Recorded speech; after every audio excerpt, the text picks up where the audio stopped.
আমি এখন হেঁটে যাচ্ছি পুণ্ড্রনগর অর্থাৎ বগুড়া মহাস্থানগড়। এই যে সব আশেপাশের পরিবেশ।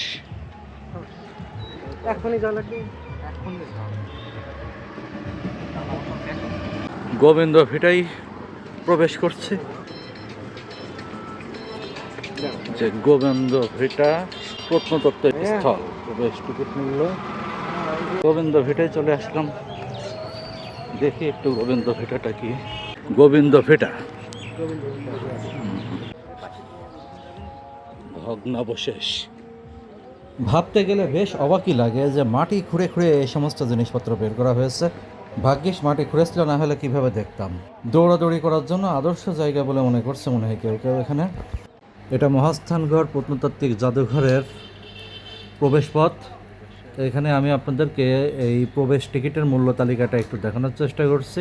যাদের আসার ইচ্ছা আছে দেখে নিতে পারেন। তো ভেতরে তেমন কিছুই নাই দেখার মতো আমার কাছে যেটা মনে হয়েছে। জাহাজঘাটা প্রত্নতত্ত্ব স্থল, এটা হচ্ছে মহাস্থানগড় বা পুণ্ড্রনগরের মানে জাহাজের ঘাট ছিল এটা। এই জায়গাটাতে এসে বেশ সুন্দর মনোরম বলেই মনে হচ্ছে। ফ্রেশ একটা ভাইব পেলাম। এই সিঁড়ি দিয়ে উপরের দিকে উঠতে হবে।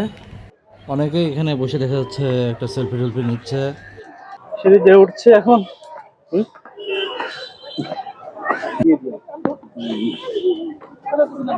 বাংলাদেশের লোকাল এরিয়া ভ্রমণের জন্য এই জায়গাটি সত্যিই একটি উপযুক্ত স্থান বলে মনে হচ্ছে। খুবই চমৎকার, মনোরম, সুন্দর একটি জায়গা।